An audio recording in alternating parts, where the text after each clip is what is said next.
This is problem 6-87, it's on page 315. The hoist supports the 125 kilogram engine. Determine the force the load creates in member DB, which is a support member, and in member FB, which contains the hydraulic cylinder H. So we want to know the load in the cylinder and in the support bracket. I'm going to draw a schematic of the structure. I believe this is a machine because it's intended to move, and indicate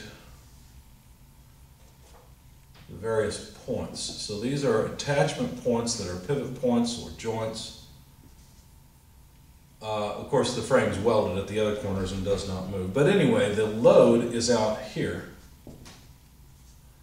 And so, since it's 125 kilograms, we have to multiply that by 9.81 meters per second squared. And so the weight is 1,226.25 newtons.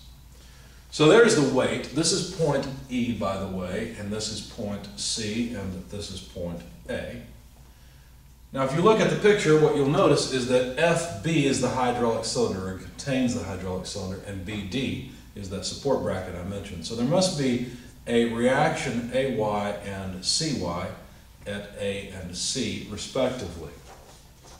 So really what we care about is not the load in all of the members of this machine, but the load in BD and FB. The FB would help us size the cylinder, BD, knowing the load in that, would help us to size that support member so that it does not fail.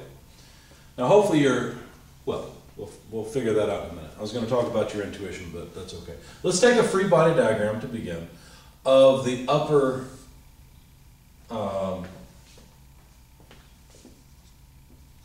bar here.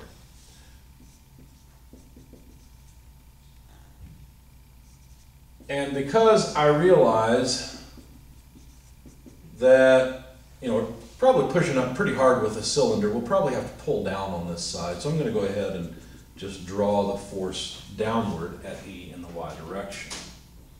Okay. Now we know something about the angle of this force, because we know about the geometry. Now I didn't copy down the geometry, but it is given in the figure. Let me didn't copy it down in my solution. Let me put it here. So we've got a meter of distance here, 2 meters of distance between F and E. We've got 2 meters of distance between E and D, a meter of distance between D and C. Further, 1 meter between B and C, 2 meters between A and B. And that's all the geometry that we are given. So the angle of the cylinder is actually something that is known, because look, the triangle that defines this cylinder would be 1 meter in base and 3 meters height.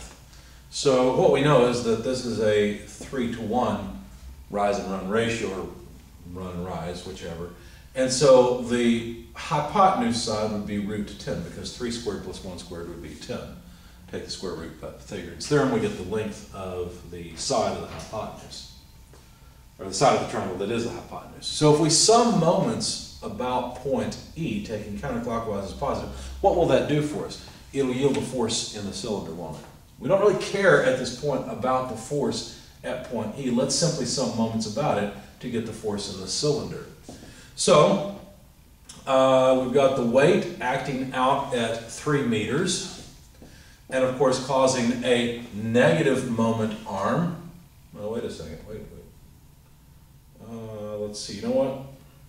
I did that backwards. It's actually positive because it's counterclockwise. So I've got the wrong signs in my solution, but it doesn't matter because I was consistent. I actually took the other direction to be positive, essentially is what I did. But we'll continue with this. So then FB also causes a moment, but it is a negative moment. So let's take FB in the Y direction. We only want the Y component of it, multiplied by its moment arm, which is a 2 meter moment arm. So that comes out to 0. Now FBY, how would I write it? Well, let's see. Let's get it by itself first. So pull this to the other side. write W times 3 meters divided by 2 meters, because pulling the factor over. And since we want the y component of FB, how would we get it? Well, it'd be 3 over root 10, right? So FB times 3 over root 10. And so to calculate FB itself, what we need to do is invert the fraction and multiply. Root 10 over 3, 3 over 2, W, the two 3's cancel. And if we plug in the weight of 1226.25 newtons, we should be able to calculate the magnitude of FB. When I did that, I found that the force in the cylinder, FB, was about 1938.87 newtons. I did have to round it off, but that's what I got. Now, at this point, I wouldn't necessarily recommend solving for the forces EDX and EDY. Let me draw another free body diagram to show you why we will need at least one of those two components of force. Let me draw the upright member, because remember, we are interested in the force in BD. And I can use a similar approach to determine the force in that member. For example, I know BD acts at a 45-degree angle, right? I don't know its magnitude, but I know it does acting.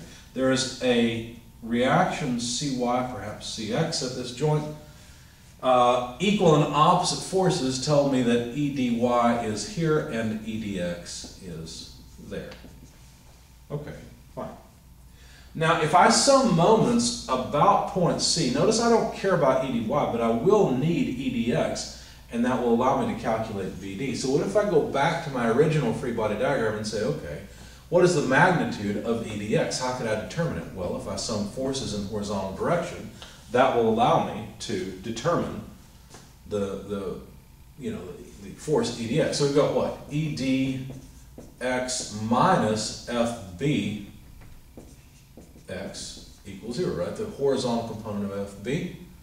And so EDX, the reason I wrote it as X and just drew it in the horizontal direction is because the force at E is a component of, or is made up of EDX and EDY.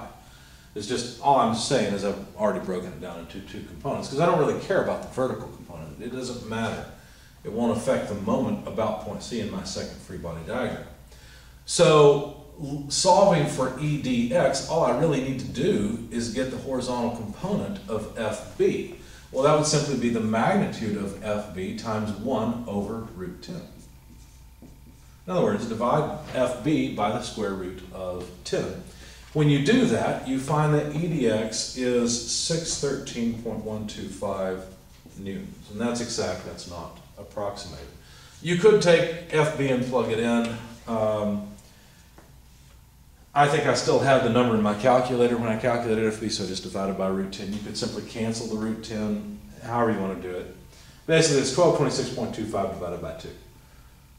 At any rate, we now have EDX. We know the magnitude of this force, which is all we need. And I'll leave off the units. That's all we need in summing moments about point C in order to calculate BD. So summing moments about point C, we'd have EDX, which I know, multiplied by the moment arm from C, which is a 3-meter moment arm. Okay, so that's a positive moment, that makes sense. And then we have the horizontal component of BD that acts at 1 meter. And that's it. Those are the only forces that have a moment arm from point C, right? EDY passes through point C, so it has no moment arm, no offset, no perpendicular offset to the point. So BDX, the horizontal component of BD, would be EDX multiplied by what? Well, 3 meters over 1 meter. Okay. Now, BDX, since BD acts at a 45-degree angle, all we have to do is divide this by the square root of 2, and we'll get BDX. And so, to get the force in member BD, all we need to do is rearrange, solve for BD itself, and then we'll have it. So just plugging in the value of EDX 613.125 newtons, we'll find that BD is about 2,601.27 newtons. And those are the two things that they asked for. They asked for the force in the cylinder and the force in the supporting bracket. Now, how could you reduce, let's say that the force in the bracket is too much, how could you reduce that force?